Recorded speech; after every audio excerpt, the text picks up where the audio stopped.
Greetings, YouTubians, and welcome back to Wayne's Sharp World, where today we're going to be taking a look at a knife that has seemed to be a pretty good subject of conversation within the knife community lately, and that is none other than the Kunwu Tao. Now, before I go any further in this review, I'd like to thank you guys for tuning in today. If you like what you see, please do me a huge favor, hit that subscribe button, follow along, and I will continue to bring you the content. Now, let's take a look at some overall specs on this knife right here. We have an overall length of 8.26 inches with a blade length coming in at 3.54 inches. We have a blade width of 1.10 inches with a blade thickness at 0.13 inches. That blade material is M390 with a drop point style blade and a flat grind.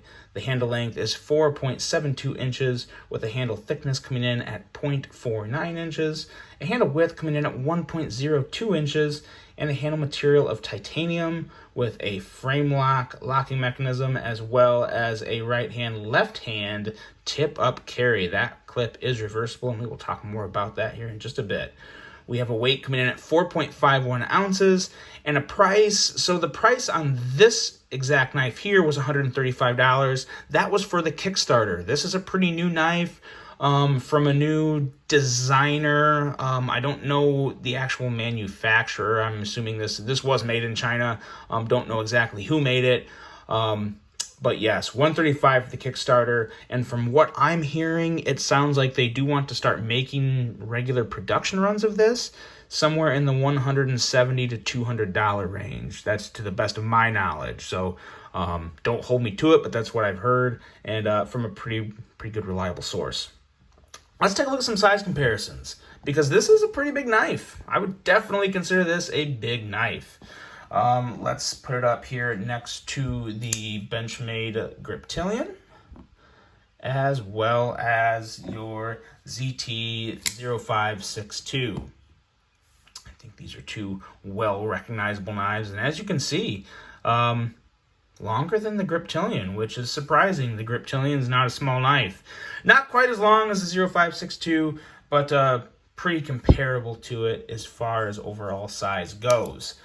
Now, when we get into full flat grinds, let's take a look at some other couple knives that have some really nice full flat grinds. And I think everyone knows how big they are. The Spyderco Shaman, as well as the Paramilitary 2.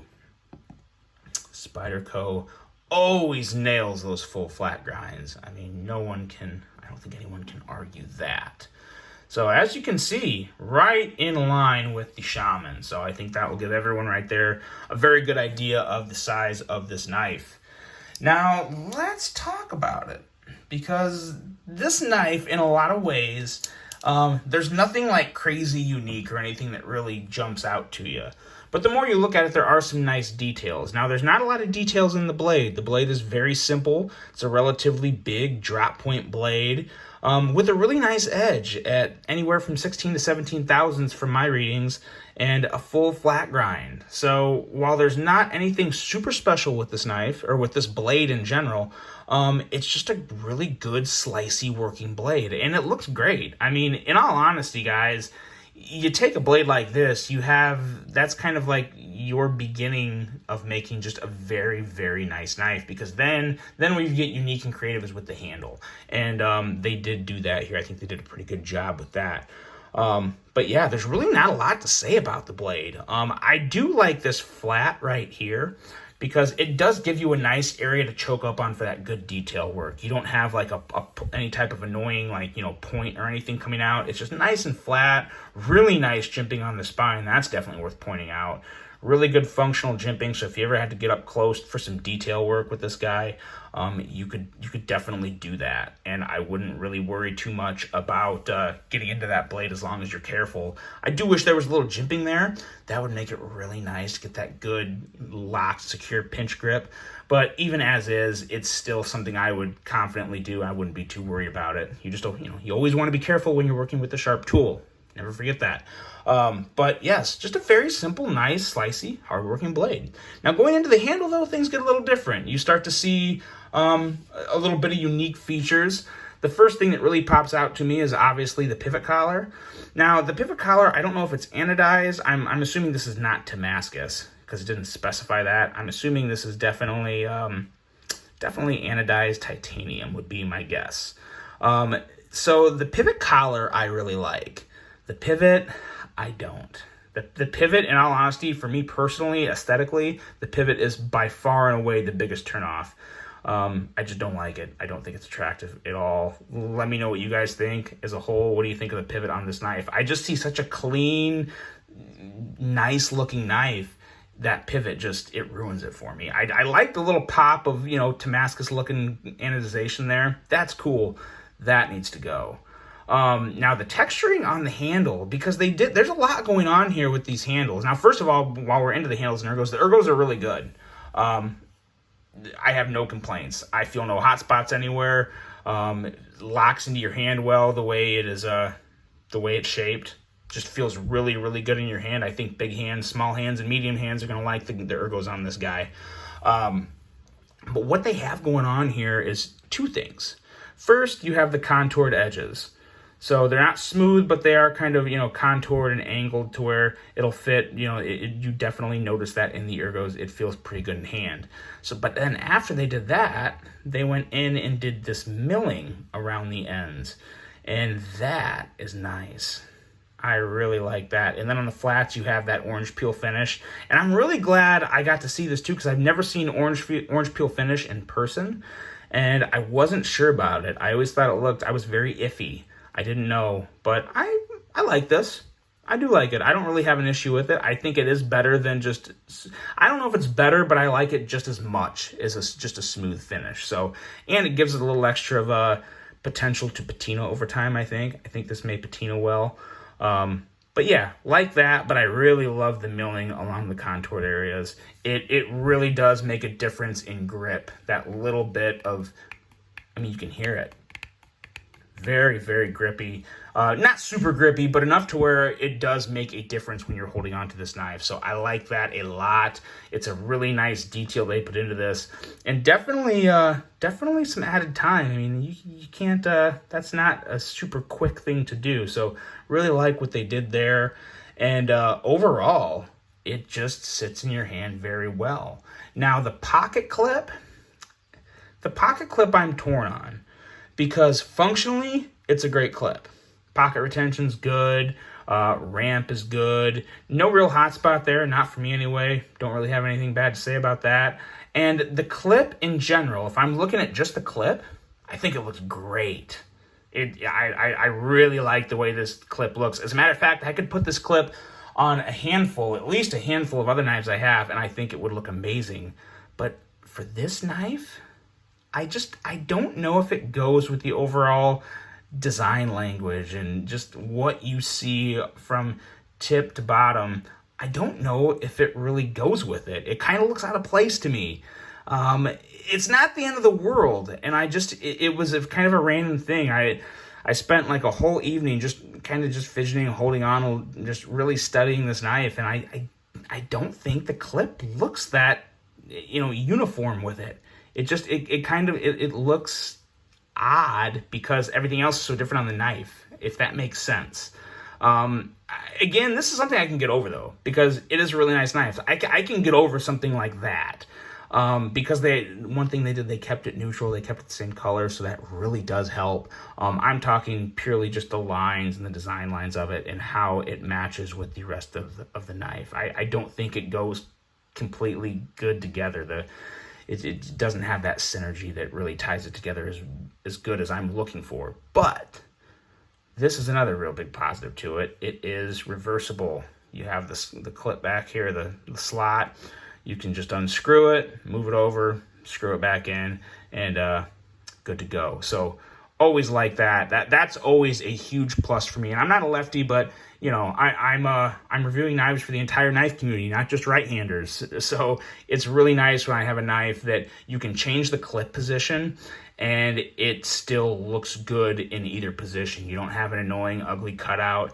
There's a screw on both sides regardless of how what side you have it on, so it's just going to look good. So I really, really like that they did that. I think that's awesome. I like how they branded it back here. They put the Kunwu logo back here, and instead of sticking it anywhere on the blade, making the front of the blade nice and completely sterile. Then on the back, they have a little too much. I could really do without all that. I wouldn't mind if it said Tau. for me, I'm a collector, guys, but I'm not collecting to resell these knives and make money. I think it's kind of crazy how some knives carry crazy value. To me, this is a production knife from China, so it's not. I don't see it being super valuable ever. So I just don't see the point in it being first production 75 to 400. Some people like that. I just think it's a horrible place to put it, and it takes up too much of the blade. So I could definitely do without that. But always like seeing the M390 marking, and overall, just really nice, solid handle and ergos on this guy. Easy access to the frame lock, and when you get to that frame lock and you open it to close it for the first time, you feel a level of smoothness. This guy, the smoothness of this knife makes it feel like at least a $250+ knife, if not a $300+ knife. I'm not saying it's worth that much. I don't think it should be. I'm just simply going off of the feel of how smooth it is. Super, super glassy smooth. I've been saying that a lot lately, but I don't know if manufacturers are just catching on to something, but it is just insanely smooth. And I could do this all day. You see it, but you don't feel it when it's closing until it hits that detent and clinks, obviously. But the action is pretty darn good on this guy. This back flipper here is fantastic. Flies with the blade out. Now, there's two ways you can do it, and this is the very few times when I say this, but you can kind of just do a soft light switch like most people do, and it comes out fine. I mean, as you can see right there, it no issues whatsoever. Very friendly on the fingertip, doesn't tear your fingertip up, but man, you really dig that fingertip in and whip it out. It doesn't bother your fingertip. It still doesn't annoy your fingertip because it's at such a good angle here. And there's just enough jimping to where it doesn't hurt your finger. It just, it bites it, and it makes for a very, very satisfying deployment on the flip. But you definitely have to light switch it. There's no pushing this. You have to light switch it. Totally fine there. Love that action. And now the front flipper, again, I consider myself somewhat of a front flip connoisseur. It's good. This is my issue with it, is the clip. As far as working with the front flipper, I can't stress to you guys how important the pocket clip is. And again, it's not up high enough. This has to be a flat clip. You get the bending and going down to get into the handle. I get why they do that, to make the ergos a little better, but I also think the ergos can be just as good with a flat clip that's smoothed off at the end. That's very, very important, and you're just not, you're not quite getting that with this knife, because when I hold it, ideally a front flipper, I want to hold it, just kind of like this, to where I have a really good grip there. But I don't have that, so I kind of have to hold it closer. And the action, as far as once you get it to front flip and the blade starts to come out, the action's great. It really is. But I just have to hold this knife in what I find to be a bit of an awkward position. So now when I have the blade open, it's just, there's nothing, it's secure. I'm not really worried about dropping it. It just doesn't feel that great. And you lose the clip there. That's where the clip usually gives you that good grip, to where after you flip it, you still have a solid purchase, and you can easily move it into your using grip, or however you're going to actually hold it in your hand when you use the blade. It just takes that brief instant of more finagling with the knife once you get it open to in your using position. So it's kind of hard to describe. I think I just did an okay job of describing it, but I think you guys know what I mean. For those that use front flippers all the time, I think you know what I mean. This could be a little better as far as that goes, but it's also important to know with this knife too, you want to stay more on you don't want to totally come over the top. You want to just come off to the side, flip it on the side like that right there, and it makes it a lot easier. That's really the key to using this, and to where it is somewhat enjoyable. But it just takes some working with. It's not the most, it's not the best designed front flipper I've ever handled, put it that way. But it's not bad. It's not bad. Once you get used to it, it's another thing. It's like riding a bike. Once you know how to do it, no real issue there. But yeah, I really can't get over how smooth this action is. Very, very nice action. For $135, overall thoughts on this knife, for $135, it's fantastic. I mean, it's almost a home run for $135 outside of that hideous pivot. But even at 170 to 200, if that's what they do actually end up selling these at for production purposes, pretty darn good. Pretty good. No real complaints there. Would I like to see it more around 150 to 170? Yes, absolutely. I think that's a little more in line. I think that's more in line with the Kaisers of the world and stuff like that. Just my opinion, I think $200 for just a titanium frame lock knife, even with M390, I don't know. That's getting up there. That's definitely top of the mountain, which I don't know if this knife is that good. But all in all, I can't knock it. It's a very, very solid Kickstarter. I don't know if these are still available. You'll have to just Google, Kunwu Tao. I have it spelled correctly in the title. But yeah, definitely worth looking into if you want to try something new that you've never experienced before. Pretty good one. Very, very nice action. Very solid ergos. And outside of that pivot, a very, very clean design that I am a fan of. So there's that. I hope you guys enjoyed the Kunwu Tao. Hope you have a great rest of your day. And until the next one, I'm out.